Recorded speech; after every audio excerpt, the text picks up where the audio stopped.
We think it's a timely reminder to say that we make sure that when we're using the Christmas lights, when we're using them around our house, on a Christmas tree, that they are safe and ready for use.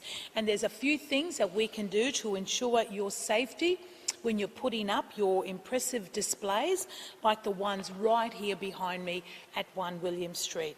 Check that all electrical goods have a regulatory compliance mark.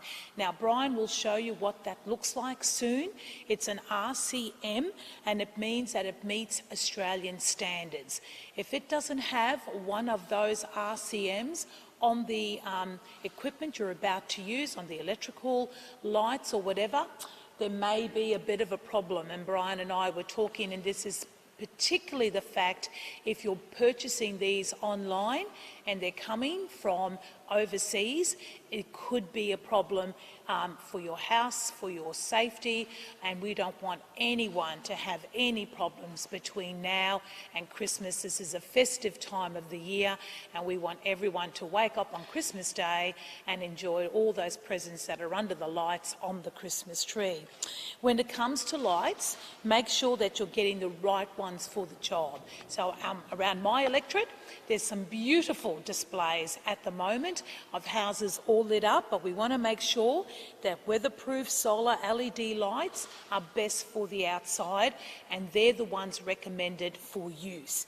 And if those lights are extra low voltage, that's 5 to 50 volts, and supplied from a transformer, make sure the transformer and the 240V plug are either indoors or well protected from the weather.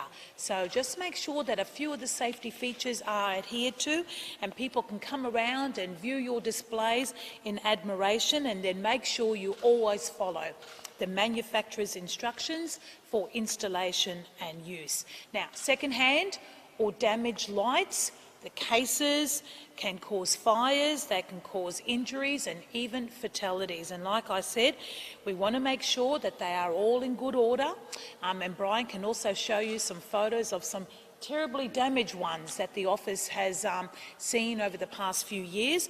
Don't plug them in, don't use them, make sure that they're safe, because we want to make sure that your family and yourselves are all safe for Christmas. So look out for any broken casings, cracked or discoloured plastic covers, frayed cords in particular, and damaged plugs and extension cords. Make sure you test your family's home safety switches and smoke alarms as well. Now is a good time when we're plugging all of these in, so we have a very festive season, that we ensure that all of the safety features in the house are up to date as well. And please be warned with any do-it-yourself electrical work. It is illegal in Queensland, and it's probably one of the most deadliest that the Electrical Safety Office finds. Do-it-yourself is generally the reason, when you're an unlicensed electrician, why many accidents and injuries and terrible fatalities happen, and we urge you, it's illegal in Queensland, and please, it's better to go out for your safety, buy some brand new lights, make sure it's got the label on, and Brian's about to give you more information to make your homes and houses as safe as possible during the festive season. Thanks, Brian. Okay, thank you, Minister. Yes. So the Minister's given you very good advice on the Christmas lights and general electrical equipment safety. So look for that regulatory compliance mark, and I do have a picture there that you may want to see. It's a little triangle with a circle with a tick inside it, so it's very, very conspicuous. It's a good thing to see. That means that the importer into Australia is registered on the electrical equipment safety system, and they understand the electrical safety requirements they have to meet. And we go out and order that in retail stores quite regularly to make sure the equipment is being sold. If you're buying product online, be very careful, because the online seller may be overseas. They may not be complying with Australian requirements. So check that they are actually an Australian supplier before you buy the online product. Once you've bought the product, then obviously follow the manufacturer's instructions, as the Minister did say. It's very important that if it's an indoor light, don't use it outdoors, because when water gets into the lighting system, then that can cause an electric shock risk. So we don't want you to do that. Use outdoor lights for outdoor purposes and keep them protected where you can. We would recommend you use solar lighting outdoors where you can because, one, the sun will charge them up for you so it won't cost you anything to run them, but two, you don't have that electric shock risk happening as well. If you do have outdoor lights and they are damaged, then don't use them. Get them repaired by an electrical contractor, or probably it's cheaper to go and buy a new set of lights in reality. The newer lights that are out now, the LED types, are a lot safer than the older lights that were the little bulb type. So if you do have really old lights, consider buying newer lights. The old lights are okay, but keep them away from the tinsel type trees, because that tinsel is conductive, so if the lights crack, you can have a safety risk there as well. Check again for no frayed cords or bent or kinks in the cords or wires being exposed, because the exposed wires can cause a problem. And as I said, make sure you buy from reputable suppliers. I do have an example of some lights that were bought off the internet a few years ago. This was a non-compliant light, it wasn't certified. The controller has failed and it's caught fire. So if it was a certified light to Australian standards, then it should, if it does fail, the lights stop, it should do it safely without catching fire, because there's tests that are conducted on those lights. Another example I have is you might have bought lights on the internet from overseas and they don't have an Australian plug. So these lights were for the United States, which has a different voltage, and the supplier from overseas just gave them a cheap adapter to use. That's a very dangerous situation because they're not the right voltage for Australia, and also that adapter is actually unsafe in itself and could cause a shock. So make sure you've got the Australian plug on the lights that you do buy as well. I have another example here where there's some wires that were in the lights as supplied. So the overseas manufacturer had a problem in their manufacturing process. They just wired the wires together, twisted them together. So you just need to be careful that you check your lights when you get them as well. And as an example of the Minister talking about don't DIY, don't do your own electrical work, we recommend strongly you don't do that. Here's an example of what somebody had done in their house. They had wired up the building wiring to the plug to use as an extension lead. So there's a number of problems with that. As you can see, there's exposed wires in there. It's not held in very tightly, so if someone pulls on the cord, it could pull the wires out. So that's an example of someone who doesn't know what they're doing, thinking they're okay, but if you get a licensed electrician, they won't do that. So there's some of the examples I guess we have. And as we said, the Minister said, check your safety switch and test your safety switch.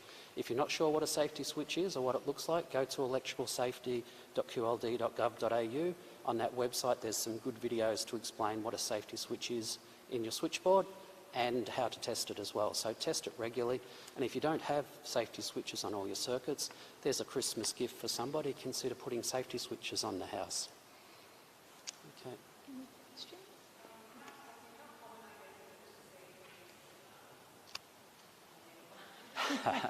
It's not common. Most suppliers, we audit retail stores regularly.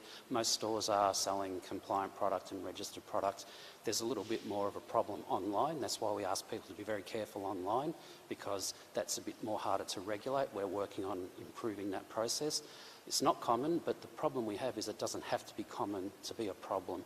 It only takes one Christmas light or one type of Christmas light sold to 50 or 60 people to cause a problem. So we want everyone to be aware so that we can reduce that risk happening.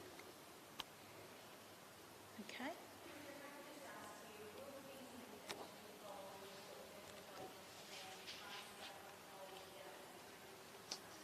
I think the Premier's made her... Little bit more? Yeah. No worries. I think the Premier's made our position pretty clear. I think we need the information, obviously, but I think that, as she said quite clearly, as been reported in the papers and in the Parliament, hands off our generators. Queenslanders have done the heavy lifting. When it comes to gas and electricity, we feed it into the southern markets, and we need a holistic approach. Unfortunately, we've had 10 years of wasted time in this area from the previous LNP government, but I'm sure that we can work with the Albanese government to make sure that electricity prices, and we're able to provide great rebates like $175 that people are getting right now off the electricity because we own our assets. We've done the heavy lifting, and we want to make sure that they do not interfere with the great program that we have here.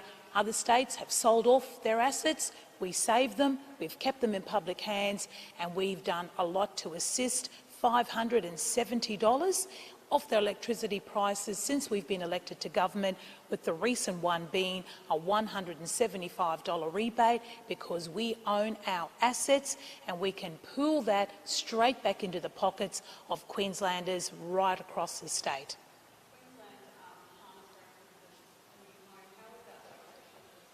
Oh, look, this is absolutely wonderful news. Part of the Gold Coast, 40 minutes from Brisbane, 40 minutes from the Gold Coast, a new 72 hectare site that we're buying at Norwell, and that will be the new home of harness racing here in Queensland. It will be for the first time where we will have racing, we will have training and stabling for the first time on site, and it will be a fantastic facilities for the home of harness racing for years to come. It will be just off the main highway, part of the Coomera Connector, a fantastic world-class site. We will have animal safety at the core of its design, and I can't wait for the first races to kick off in 2026. We're hoping to turn the sod and get the design and everything finalised fairly soon, so we can have harness racing now, the new home, exciting as the Greyhound new home at Perga, which we've now started building. So we will have new Greyhound, first-class, world-class, animal-safe facilities for greyhounds. Harness now is the next one. Gold Coast is getting a fantastic revamp, the Turf Club with a $60 million investment. It will be world-class and state-of-the-art. We're looking at Eagle Farm too for new facilities there. It's an exciting time in racing, and I'm very proud to be Racing Minister in the state.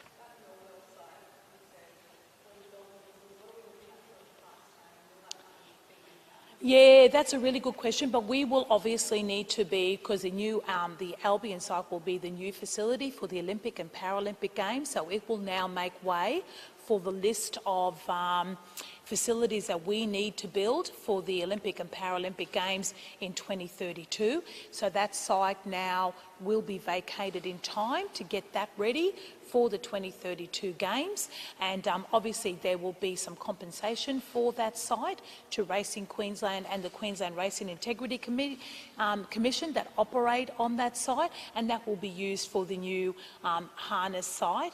But it's going to be tens of millions of dollars. It will be world-class, it'll be a fantastic facility, and it's the first great news that harness has had, I think, in about 50 years, and it will be state-of-the-art, and I know that all of those involved are very excited about having stabling, training as well as racing on site. The 72 hectares that we are now able to purchase for this great new facility will be more than large enough to accommodate all the needs now and into the future.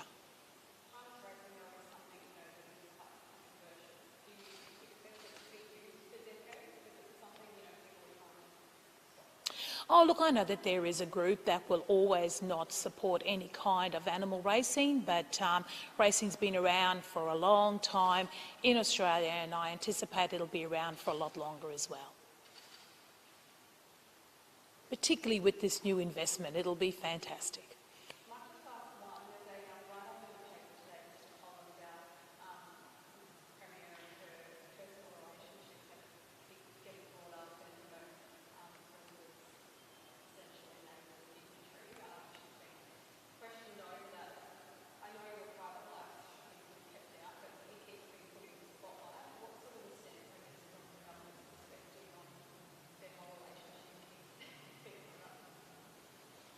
I think the Premier is allowed to have a partner without the need for all of the rubbish that's currently being reported in the papers, with all due respect. Certainly wouldn't happen to a man. It doesn't happen to the Prime Minister and others, and I think there's a bit of sexism in that, and I think it needs to be put away for good. Thank you.